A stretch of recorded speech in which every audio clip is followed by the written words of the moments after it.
자, 오늘 배에 있지 아니하면 위기관리 능력 네 번째 시간입니다. 여러분, 이제 구약에 나오는 인간의 한계가 드러나는 다양한 위기 상황이 있는데요.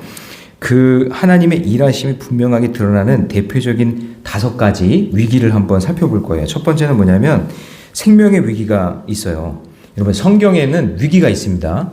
성경은 생명의 책이지만 위기가 항상 있다. 그래서 첫 번째는 뭐냐, 생명의 위기는 출애굽기 14장에 보면 홍해 앞에 선 이스라엘 백성들의 이야기가 나오죠.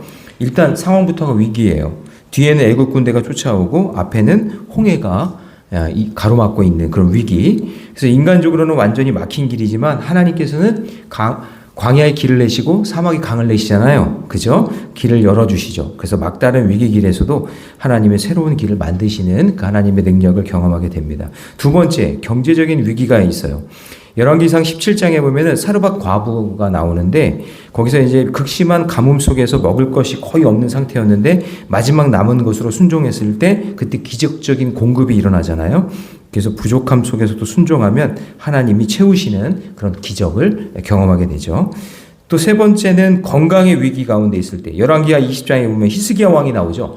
죽을 고비를 넘기고 있는 이 상황 속에서 죽음을 선고받았을 때 간절한 기도로 하나님 응답받아서 생명을 15년이나 연장시켜 주셨던 그런 상황. 그래서 불가능해 보이는 위기 상황도 기도로 바꿀 수 있는 것으로 보여집니다. 그 다음 네 번째는 정체성에 대한 위기인데 다니엘 6장에 보면 다니엘이 사자굴에도 들어가죠. 그리고 친구들은 풀무불에 들어가는데 그때 신앙을 지키면 죽음이 오고 타협하면 생존하는 그런 위기가 왔는데 끝까지 하나님을 향한 믿음을 지켰죠. 그래서 위기 속에서 신앙의 정체성이 이제 드러나는 그런 모습이 되죠. 그러니까 위기 가운데 있을 때 생명을 살리고 위기 가운데 있을 때 믿음의 정체성도 드러나고 하는 거예요. 그러니까 위기가 오는 게 꼭 나쁜 것만이 아니에요. 위기가 있어야 이 사람이 제대로 신앙생활하고 있는가 알 수 있는 거예요. 위기가 와야 나를 좀 이렇게 흔들어 봐야 그 하나님께서 너 잘 믿고 있구나. 하나님 의지하고 있구나. 이걸 알 수 있는 거죠. 그죠? 나를 흔들어 놓으셔야 아는 거예요. 그러니까 여러분 흔들릴 때 위기가 왔을 때 너무 두려워하지 말고 하나님이 지금 나를 테스트하고 있구나. 나를 좀 믿음의 길로 내가 잘 가고 있는지 점검하고 있구나. 그런 것들을 볼 수 있는 눈이 열리시기 바랍니다. 그 다음에 이제 공동체 위기가 와요. 에스더 시대 때 같은 경우에 유대 민족의 멸망의 위기가 왔단 말이에요. 그래서 하만의 계략이 뭐였냐면 유대 민족 전체가 멸망 위기에 처해 있는 거예요. 그래서 금식 기도하고 용기 있는 결단으로 위기 극복하죠. 한 사람이 믿음으로 결단하죠. 죽으면 죽으리라. 그렇게 결단하잖아요. 그러니까 그때에 이 모르드게와 그 다음에 이 에스더의 이 믿음의 결단을 통해서 민족이 살아나는 거잖아요. 민족이 살게 돼요. 그래서 부림절이라는 절기가 만들어지잖아요. 그래서 결국에는 하만이었던 죽이려고 했던 계획했던 하만이 결국에는 자기가 죽게 되는 그런 일들이 일어나죠. 그래서 지금 5가지 위기에 보면은 공통점이 뭐냐면 위기는 끝이 아니라 하나님이 일하시는 출발점이에요. 그러니까 위기가 왔다. 그러면 여러분 이게 지금 하나님이 일하시는 사인으로 보면 돼요. 여러분 혹시 인생에 위기가 좀 오셨어요? 네. 금연 회복 기도에는 좀 위기가 있는 분들이 오시는 건가요? 네. 다들 위기가 없어서 평안한 건가? 그러니까 우리 인생은 위기가 늘 있거든요. 근데 위기가 있을 때 그 위기를 어떻게 해석하느냐 이게 이제 중요한 거죠. 그래서 위기는 끝이 아니라 하나님이 일하시는 출발점이다라는 것을 꼭 잊지 마시기 바랍니다. 그래서 신약으로 와서 위기를 찾아보면 사도행전 안에 위기가 가장 많아요. 사도행전 안에. 그래서 특히 27장에 최대 위기 상황이 오죠. 여러분 그 사도행전에서 사도들이 복음 들고 가잖아요. 복음행전이라고도 얘기하고 성령행전이라고도 얘기하는데 사도들이 복음을 들고 가기만 하면 거기서 그냥 마귀가 방해하고 엄청난 위기가 막 일어납니다. 그래서 바울 같은 경우도 죄수 신분으로 오늘 본문에 로마 법정으로 향해 이제 압송돼 가고 있는 상황이에요. 지금 끌려가고 있는 상황이에요. 게다가 배에 타고 있는 그런 상황 속에서 풍랑을 만나는데 이게 너무나 강력해서 이 태풍 이름을 성경에 해놨어요. 유라굴로라고. 들어보셨죠? 얼마나 강력하면 이름까지 해놨겠어요. 유라굴로라고. 그리고 또 뒤에 뭐라고 하냐면 유라굴로 광풍이라 그래. 그 광자가 무슨 광자죠? 네, 발음을 잘 하셔야 돼요. 미친 바람이에요. 미친 바람. 광풍이라고 한단 말이죠. 그런 정도로 강력한 태풍을 만난 거예요. 근데 그 배에 몇 명이 타고 있었냐면 276명이 타고 있었어요. 그러니까 이거는 위기 중에 위기죠. 배가 뒤집히면 파산되면 그냥 다 죽는 거니까 엄청난 위기가 온 거예요. 근데 이게 14일 동안 배가 항로를 벗어나서 표류를 하는데 배 타고 가만히 있어도 멀미가 나잖아요. 근데 배가 광풍으로 표류하고 있으니까 살 소망이 없다. 20절에는 구원의 여망마저 없어졌다. 이렇게 표현한단 말이죠. 아니 14일 동안 그냥 태풍 만나가지고 막 배가 막 이리저리 막 왔다 갔다 하는 거예요. 그러니까 살 소망이 없다. 이러다 다 죽겠구나. 이렇게 상황이 돼버린 거죠. 이런 최대 위기의 이야기에도 가장 강력한 위기는 여러분 항상 나에게 닥친 위기잖아요. 그래서 내가 지금 어떤 위기에 닥쳐 있는가 그걸 볼 수 있어야 돼요. 어떤 분은 그러더라고요. 목사님 지금 제가 처해 있는 상황이 제일 힘들어요. 예, 맞아요. 솔직한 거예요. 누가 암에 걸려서 죽어가도 남이 암에 걸려서 죽어가도 내가 지금 두통 때문에 심각한 게 제일 힘든 거예요. 예. 그렇다고 여러분 그걸 알아야 돼요. 뭐냐 남도 힘든 걸 알아야 돼요. 그렇죠. 우리는 내가 이렇게 힘들어 보니까 이런 고통이 오니까 이게 힘들구나 해서 진짜 힘들어하는 사람들을 그 사람들을 배려하고 그 사람들을 위해서 기도하셔야 돼요. 왜냐하면 내가 위기를 경험해 보니까 그 사람이 얼마나 힘든지를 아는 거잖아요. 예. 그래서 여러분 이 금요일 날 내 기도도 하지만 남을 위한 기도도 같이 할 때 하나님께서 역사하실 줄로 믿습니다. 그래서 위기가 찾아왔을 때 어떻게 해석하고 적용하느냐 이게 아주 관건이에요. 이걸 잘 하셔야 돼요. 그래서 누구나 위기를 당하는데 해석과 적용이 다 다르다는 거죠. 그래서 우리가 다 알 수는 없지만 평상시에 말씀과 기도로 살아가면 위기를 맞이하는 태도가 달라질 수 있어요. 네, 확실히 달라요. 해석하는 방법이. 그래서 오늘 본문에서 위기가 찾아왔을 때 이 위기를 다르게 맞이하는 세 부류가 등장하는데 그것을 여러분 잘 보시고 내가 지금 어디에 속해 있는지 내 가정은 지금 광풍을 만났는데 내 인생은 광풍을 만났는데 내가 지금 어떤 선택을 하고 있는지 오늘 말씀을 통해서 잘 보셔야 돼요. 그리고 가장 중요한 건 뭐냐면 제가 새벽마다 이야기하는데 여러분 말씀이 하나님의 음성으로 들리셔야 돼요. 말씀 자체가. 여러분 정말 말씀을 무시하거나 성경 말씀이요. 성경 말씀을 하나님의 음성으로 듣지 못하는 사람은 아무리 좋은 얘기를 제가 해도 소용이 없어요.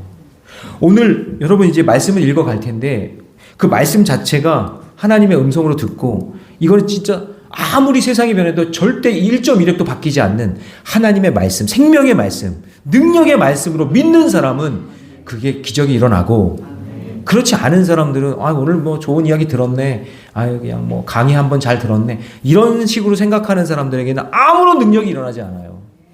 그래서 오늘 들려오는 하나님의 말씀을 생명의 말씀으로 능력의 말씀으로 믿고 듣고 그렇게 선택을 할 때 여러분의 삶 가운데 구원의 역사가 능력의 역사가 나타날 줄 믿습니다.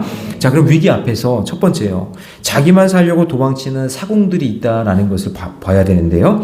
자, 30절을 같이 읽습니다. 시작. 사공들이 도망하고자 하여 이물에서 닻을 내린 채하고 거룻배를 바다에 내려놓고는. 자, 이 사공들은요. 그래도 나름대로 배에 대한 전문가들이죠. 사공들. 그러니까 사공들은 더 이상 가망이 없다는 걸 알았어요. 전문가니까. 야이고 우린 이제 여기서 다 죽어. 소망이 없어. 전문가들이니까 알죠. 그리고 수심이 점점점 낮아지는 걸 아니까 수심이 점점점 낮아진다는 건 뭐예요? 이러다가 부딪히면 자초되는 거죠. 물론 육지가 가까이 오는 사인이기도 하지만 닻을 내려보면 알잖아요. 닻이 수심이 깊으면은 지금 깊은 바다 속에 있으니까 섬이 멀어진 거고 닻을 내렸는데 짧아지면 지금 육지와 가까워지는 거잖아요. 그러니까 도망갈 타이밍을 보고 있는 거예요. 전문가들이니까. 우리는 모르죠. 비전문가니까. 근데 전문가들은 안단 말이에요. 그러니까 수심이 낮아진다는 것은 육지와 가까이 오고 있다는 것이니까 나름대로 살려고 머리를 쓰는 거죠. 그래서 어떻게 하냐면 여러분 이제 바다에도 뱃길이 있는 거 아세요? 바다에도 뱃길이 있어요. 저게 물이 쫙 빠지면 뱃길이 있거든요. 제가 어렸을 때 어렸을 때는 그게 뱃길이 있는지 몰랐는데 뱃사공이요. 배를 술 취한 것처럼 갈지자로 이렇게 배를 저어가요. 여러분 차는 그렇게 운전하시면 안 돼요. 배니까. 근데 그렇게 갈짓자로 이렇게 해요. 그래서 제가 어린 마음에 저 뱃사공은 술 취한 것 같다고 했더니 아버지가 하는 말이 잠시만 기다려보면 안다고 그러는 거예요. 나중에요, 진짜 바닷물이 쫙 빠지니까 뱃사공이 바다 그 물 밑에 길을 볼 줄 아는 거예요. 그러니까 저 길을 따라 가는 거예요. 저 길 따라 안 가면 어떻게 되냐면 배가 박혀요. 어디에다 진흙탕에 박히든지 하여튼 뻘에 박히든지 어디에 박히면 오도 가도 못하는 거예요. 근데 사공은 본단 말이죠. 우리는 못 보는데. 그러니까 바다에도 길이 있다는 거를 아는 거예요. 누가? 사공들은 아는 거죠. 자, 그러면 27절에서부터 29절을 보면은 이 사공들이 일단 닻을 내렸어요. 그래서 도망칠 기회를 엿보고 있는 거예요. 닻을 내리니까 얼마나 깊은지 아는 거니까. 자, 이러다가 이제 점점 가까워지고, 육지에 가까이 오니까 뭔가 암초에 부딪히면 안 되잖아요. 그냥 큰일 날 것 같으니까 사공들이 닻을 하나 딱 내리는 척 하면서 거룻배라고 하는데, 그 뭐냐면 지금으로 얘기하면 구명보트예요. 그 구명보트를 도망가려고 내리려고 막 하는 거예요. 그 짧은 순간에 막 내리려고. 그 사공들이 도망가면 어떻게 돼요? 사공들이 도망가면 배를 운영할 사람이 아무도 없잖아요. 나머지 사람들은 다 비전문가인데 어떻게 해요? 그러니까 자기들만 살려고 도망치는 거잖아요. 자, 그래서 그 30절 내용을 다시 보시면 그 뒷부분에 이물에서 닻을 내리는 채 하고 어떻게 해요? 거룻배를 바다에 내려놓는 거예요. 자, 그런데 이런 상황을 아무도 모르고 있었는데 이 상황을 보고 있었던 한 사람이 있었어요. 누굴까요? 사도 바울이 보고 있는 거예요. 사도 바울이 지금 묶여 있는데, 죄수로 묶여 있는데, 저 사공들이 지금 뭐 거룻배를 자꾸 내려놓고 있네. 이걸 이제 보게 된 거죠. 사도 바울은 아는 거예요. 자, 여러분 얘기 중요합니다. 여기서 사도 바울은 선교를 다니면서 배를 타고 다녀봤거든요. 배 타는 게 뭔지 알거든요. 그러니까 그걸 계속 경험해 봤기 때문에 배 위에서 일어나는 기본적인 상황들을 다 알고 있어요. 지금 벌어지는 모든 상황이 유심히 살펴보고 있는 거예요. 죄수의 신분이었지만 바울을 보니까 사공들이 자기만 살려고 도망치는 그 모든 것들이 들통난 거예요. 그리고 배를 다루는 사공이 없으면 여기 있는 276명 모두 죽을 수 있다는 걸 알고 있었던 거죠. 그래서 여러분, 무엇이든지 내 주변에 일어나는 일들 속에 생명을 살리기 위해서 내가 어떤 역할을 할 수 있을지 그걸 유심히 살펴볼 수 있는 영안이 열리셔야 돼요. 지금도 속회 안에서, 가정 안에서 나만 살려고 하면 안 되고, 나만 살려고 그러면 안 되고, 지금 누가 아픈지 누가 힘든지 그거를 볼 수 있어야 돼요. 그런 역할을 하기를 원하시는 거예요. 자, 저는 백일기도에서 태어났는데요. 그래서 어머니가 소원기도 하러 목회자 되려고 했는데, 제가 신학을 했어야 되잖아요. 그러면 신학대학교를 가야 되는데 하나님이 신학대학교를 안 보내주세요. 그래서 그냥 일반 대학에 가서 제일 먼저 배운 게 뭐냐면 신학을 안 배우고 컴퓨터를 배웠어요. 그때 나온 게 윈도우 95예요. 이거 아는 분들은 나이가 좀 있는 분들이에요. 이거 모르는 청년도 있을 거예요. 이거 구경 못했을 거예요. 윈도우 95가 있다는 거. 저게 처음에 나왔을 때 이제 윈도우 로고예요. 혹시 그거 아실려나 모르겠는데 트럼프트라고 깜빡 하고 있는 거 막 입력을 해가지고는 지금은 다 마우스로 다 하잖아요. 예전에는요 또 입력하는 부분이 있었어요. 컴퓨터도 전공하는 사람들은.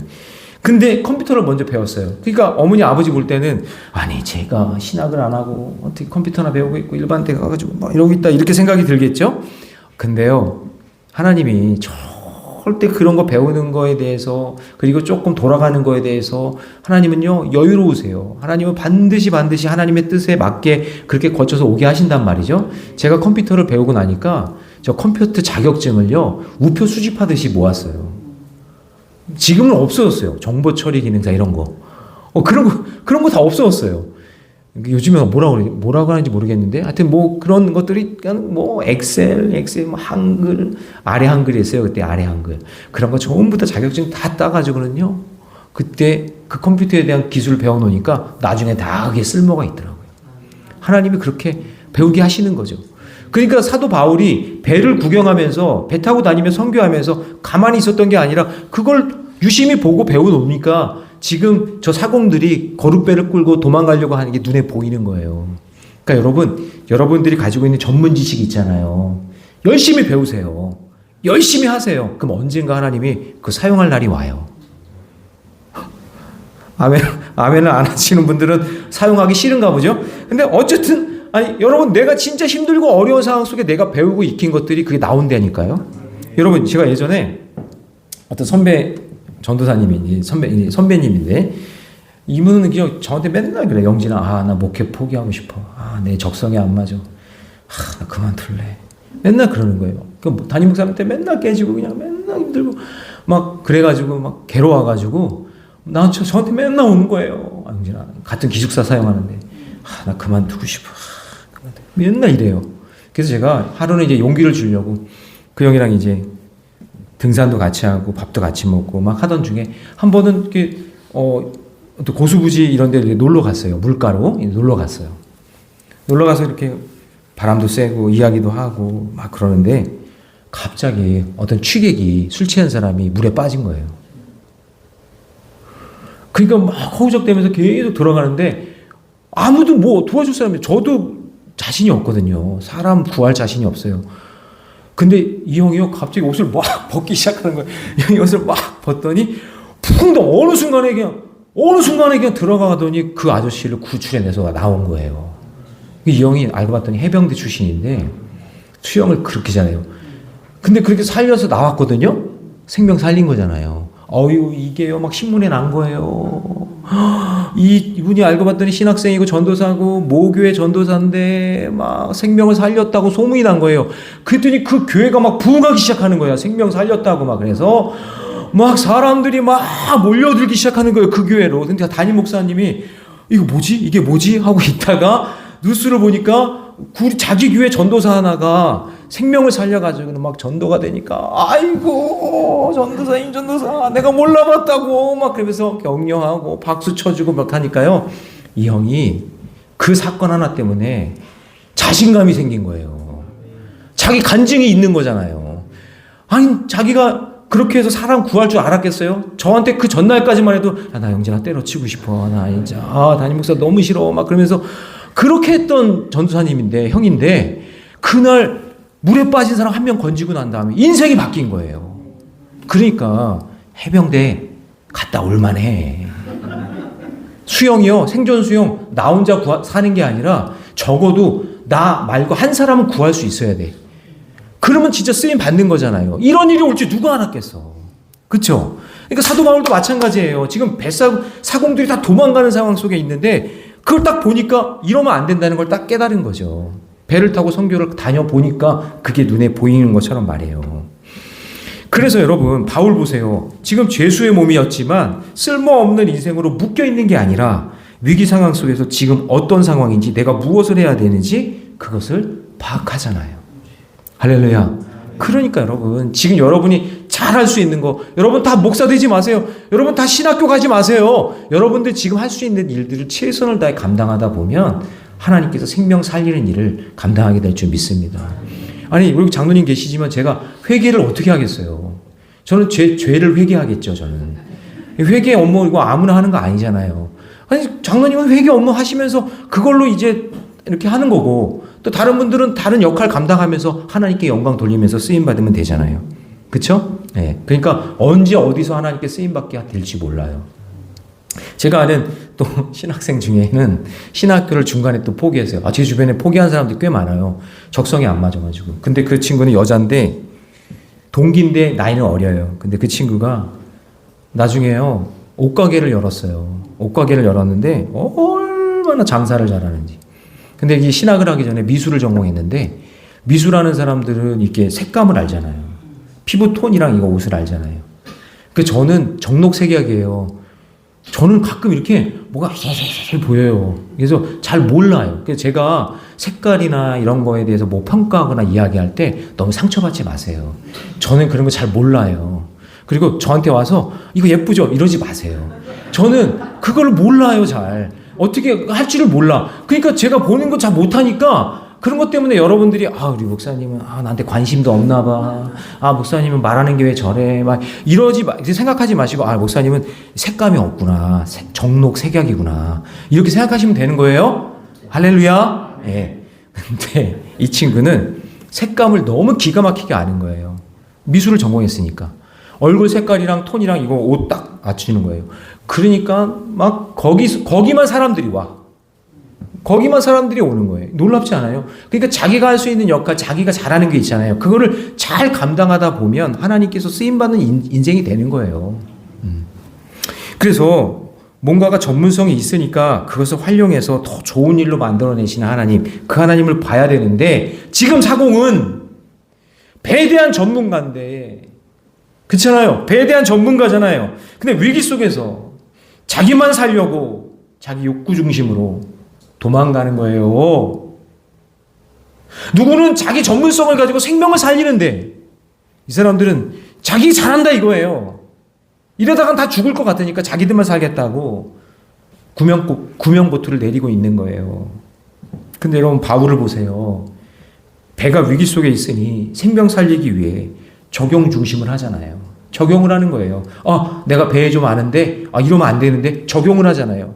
자, 여러분 완전히 다르지 않아요? 사공들은 자기들이 전문성이 있는데 욕구 중심으로 자기만 살려고 그러고, 사도 바울은 자기 전문성을 가지고 적용을 하잖아요. 어떻게 하면 살 것인지. 그래서 바울이 어떻게 하죠?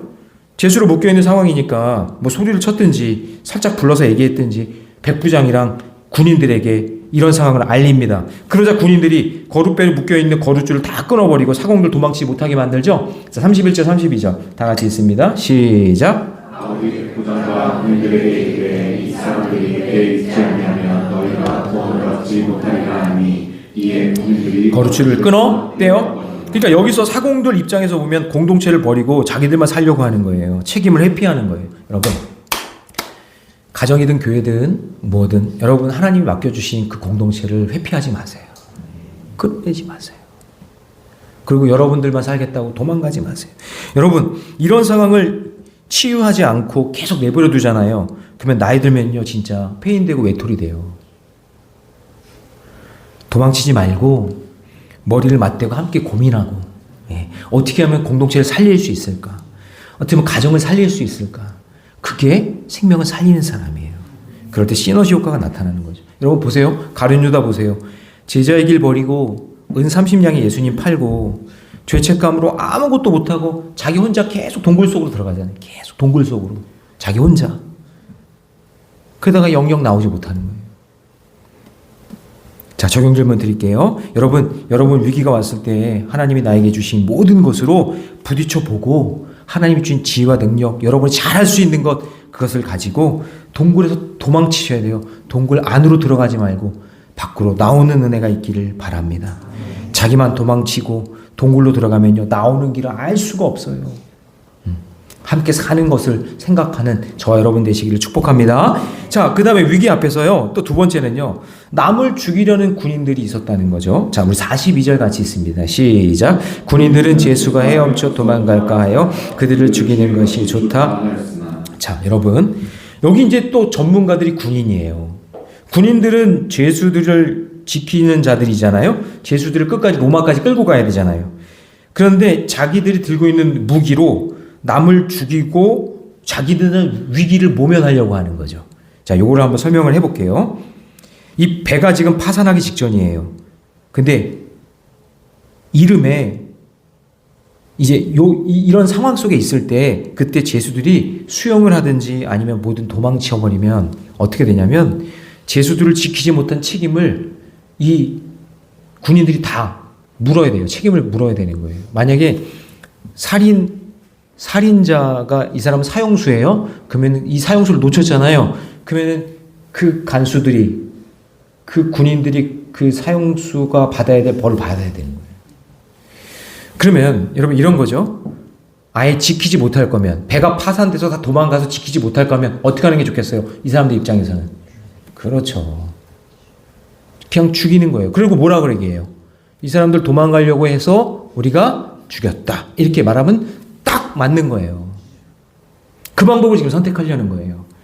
그러니까 여러분 바울과 실라가 찬양을 할 때 감옥에서 막 감옥이 막 무너지고 착고가 풀리면서 막 그럴 때 간수가 어떻게 해요?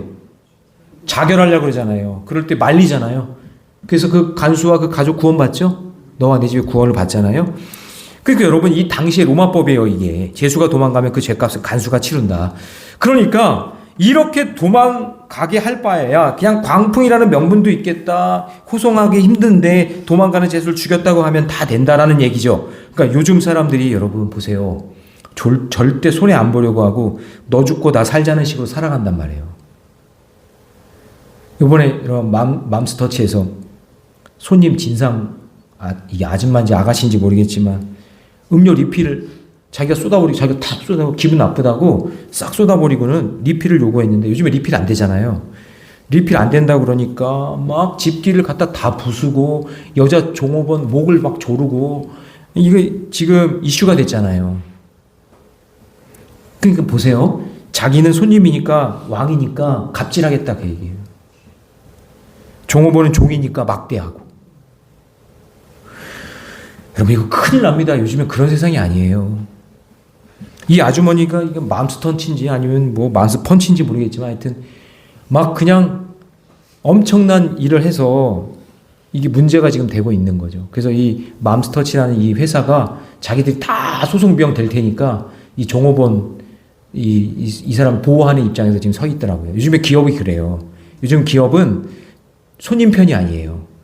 최선을 다해서 손님에 대해서 응대하지만 손님이 저렇게 나오면요 종업원 편을 들어요. 요즘에는 요걸 아셔야 돼요. 어르신들 괜히 내가 손님인데 왕인데 이거 안 돼요 이제는. 그러니까 여러분 보세요. 군인들은 자기들이 갑이니까 자기들만 살겠다고 죄수들 도망치지도 않았는데 그냥 죽이겠다는 거예요. 그래서 42절 보시면 제 군인들이 죄수다 헤엄쳐 도망갈까 봐 그냥 죽이는 게 좋다 이렇게 생각한 거예요. 이런 사고를 하고 있는 사람들이 점점 많아지고 있는 거죠. 이 사회가. 그래서 이 사회 구조가 나만 잘 먹고 잘 살고 후손들이야 자기들이 알아서 살면 되겠다라는 식으로 그렇게 살면 여러분 다 같이 망하는 거예요. 다 같이 망하는 거예요. 남유다의 시드기야 왕이 하나님 말씀 듣지 않고 계속 고집 피우다가 자기하고 신하들하고 가족들만 도망가다가 나중에 다 같이 망하잖아요. 자기가 사는 날 동안만 잘 먹고 잘 살면 나머지 후손들은 백성들은 안중에도 없고 어떻게 되든 말든 상관없고 그렇게 살면 안 돼요. 크리스찬들은 항상 나도 살고 남을 살리는 그런 일들을 감당하셨으면 좋겠어요. 왜 교회가 여러분 다음 세대 얘기할까요? 믿음을 물려주고 교회도 물려주고 여러분 이 교회도 20년 넘었지만 물려줘야 되잖아요. 우리 영원히 우리 교회에서 여기서 예배할 수 없잖아요. 누군가는 또 물려받아야 되고 누가 사용해야 되니까 이거 마이크 하나 사용하는 것도 컴퓨터 하나 사용하는 것도 뭐 하나 사용하는 것도 너무나 소중하게 귀하게 사용해야 되는 게 맞잖아요. 그렇죠? 내 거인 게 아니라 누군가에겐 다시 물려줘야 되는 거니까 나만 평안하고 나만 문제 없으면 무슨 소용이 있어요. 그거 소용없는 거예요. 나만 잘 되면 안 되고 나도 잘 되지만 남도 잘 되게 하는 것이 교회 가치관이고 그게 기독교의 가치관이에요. 그래서 여러분 통계를 보면 이거 통계예요. 다 그런 건 아닌데 믿음과 재산이 3대 이상을 못 간대요. 믿음이랑 재산이. 그럼 여러분 지금 머릿속에 막 생각해 보세요. 내 위로 어머니 아버지가 있고 그리고 제가 이제 자녀들이 4명이잖아요. 그럼 저 3대예요. 요 3대가 믿음을 지키는 게 되게 어렵다는 거예요. 혹시 믿음의 3대 있는 분 손 들어보세요. 믿음의 3대. 예, 3대. 예. 이 3대가 이게 지켜지는 게 되게 어렵대요. 그러면 충혁이가 만약에 그 결혼해서 자녀를 낳고 그럼 4대가 되는 거잖아요. 3대를 잘 지켜서 4대까지 가잖아요. 그러면 하나님께서 계속해서 축복의 역사가 이루어져요. 그런데 3대 가는 게 그게 그렇게 어렵대요. 그래서 3대에 지금 해당하는 자녀들이 지금 여기 나와서 예배 드리는 거예요. 정말 잘해 주셔야 돼요. 장로님 잘해 줘야 돼. 충혁이한테. 윤진이도 저기 있네. 잘해 주셔야 돼. 아니 신앙이요. 왜 그러냐면 여러분 이게 있어요. 목사님 자녀들도 부모님 목사님처럼 신앙생활 하는 게 아니에요. 엉망인 자녀 되게 많아요. 저도 예외가 아니고 저도 어떻게 됐지 뭐 자녀들이. 근데 제가 아버지 어머니 신앙을 물려받아 제가 제 자녀들에게 3대의 신앙이 이렇게 쭉 흘러가는 그 다음 세대로 나만 잘 먹고 잘 사는 게 아니라 나만 목사로 신앙생활 잘했다고 하나님 저 목사였어요. 그게 중요한 게 아니라 나만 사는 게 아니라 내 자녀들도 살게 해줘야 되는 거예요. 그래서 그 신앙이 계속해서 3대가 가면, 넘어서면, 그러니까 예를 들면 충혁이가 결혼해서 믿음의 가정을 이루면, 그러면 거기서부터는요, 그 하나님이 놀랍게 축복해 주시는 역사가 일어나는 거예요. 변절하면 안 돼. 다른 종교 믿으면 안 되는 거야. 근데 여러분 왜 안 될까요, 그게? 왜 어려워요? 불신결혼하니까 안 되는 거예요, 이게. 불신결혼하니까. 자기가 만나고 싶은, 결혼하고 싶은 사람이 사니까 안 되는 거예요. 근데 3대가 제대로 무리면 그냥 신앙에 탄력이 붙고 관성이 생겨서 자연스럽게 믿음의 가문화가 탄탄하게 이어지는 거예요. 여러분, 성경에 한번 볼게요.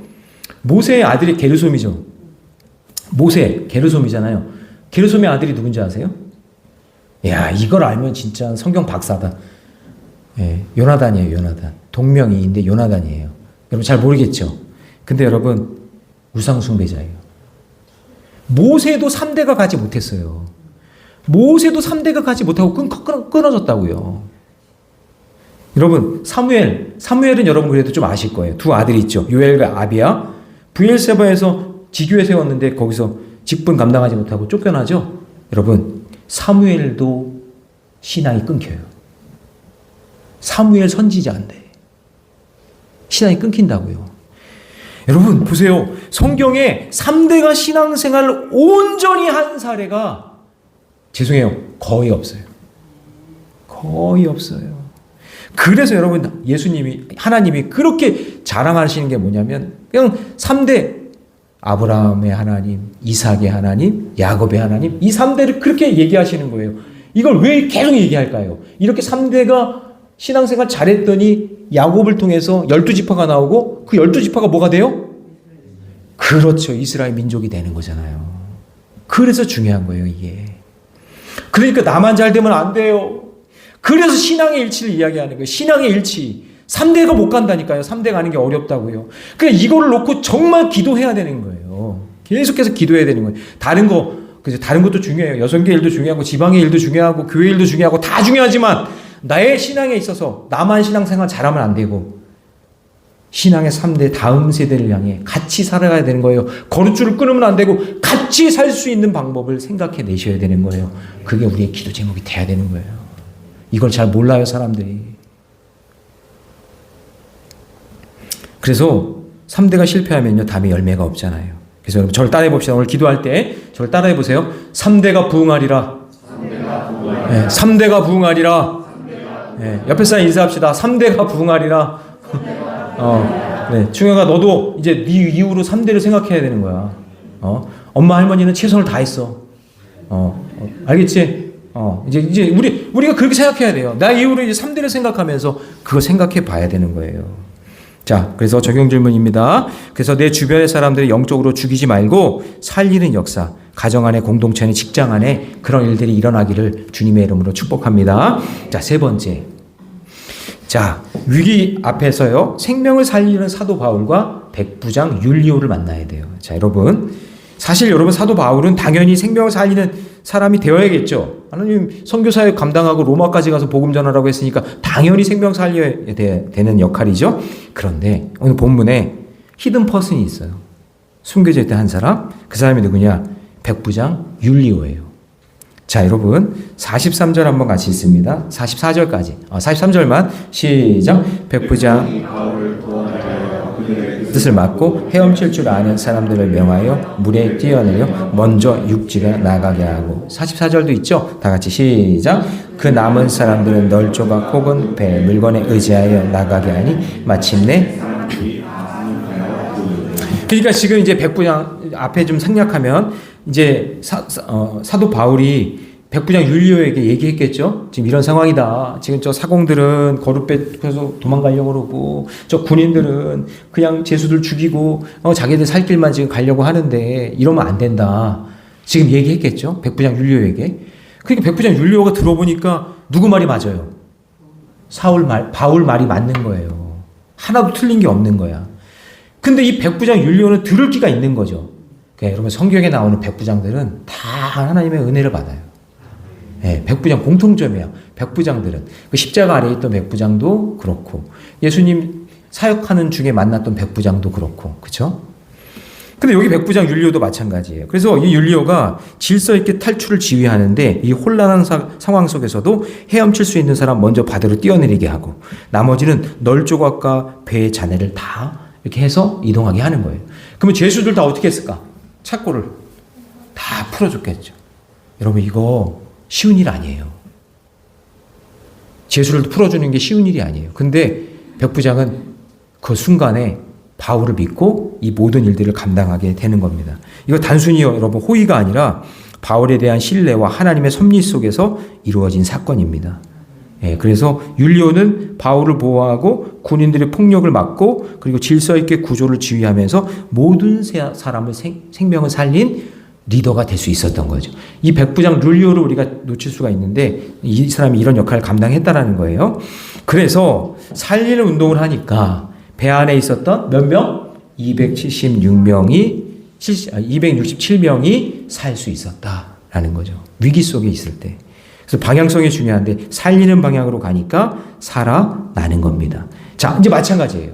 자, 여러분 이제 집중해 보세요. 여러분 지금 무엇을 위해서 기도하는지 모르겠지만 그 기도가 생명을 살리는 방향으로 가셔야 돼요. 하나님, 제가 병을 낫는 것도, 하나님 제가 이제 시험을 치러야 되는 것도, 취업을 준비하는 것도, 배우자를 만나는 것도 하나님 이게 생명을 살리는 것으로 가기를 원합니다. 제가 그 일을 감당할 거니까 하나님 저에게 응답해 주세요. 그렇게 한번 기도해 보세요. 그럴 때 하나님께서 더 구체적으로 역사해 주시고 여러분들이 모르는 방법, 전혀 예상하지 못했던 방법으로 저와 여러분을 이끌어 주실 줄 믿습니다.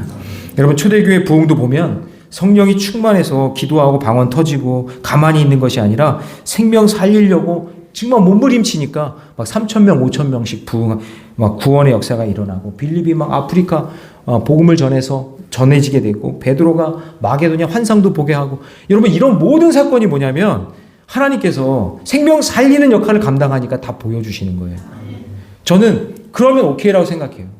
생명 살리는 일이 아니라 그냥 자기가 막 기도했는데 막 무당처럼 막 미신처럼 뭐 봤다 그러고 이러는 거 아니고 정말 내가 생명 살리는 일을 위해서 감당하는데 하나님이 환상도 보여주시고 꿈도 꾸게 해주시고 방언도 터지고 오케이. 그런 거는 하나님께서 그런 사람을 통해 역사해 주실 줄로 저는 믿어요. 왜냐?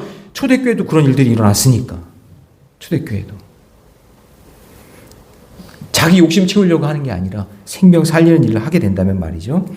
그래서 오늘 저와 여러분들이 오늘 하나님의 계획 속에 우리 있으니까 하나님의 뜻 안에서 정말 우리가 위기가 찾아왔을 때 때로는 부끄럽기도 하고 수치스럽기도 하고 그래도 하나님이 나를 부르셨으니 하나님을 만난다면 오늘 저와 여러분들 위기를 극복할 수 있는 믿음과 용기를 주실 줄 믿습니다. 그런 믿음을 가지고 살아가시기 바랍니다. 자, 적용 질문 드립니다. 나의 가치는 하나님의 가치입니다. 내가 좀 인생에서 좀 실패했다고 너무 쫄고 겁내지 말고 여러분 당당하게 믿음의 길 걸어가시기 바랍니다. 하나님 나의 가치를 하나님의 가치로 만들어 주셨기 때문입니다. 자, 이제 말씀을 정리합니다.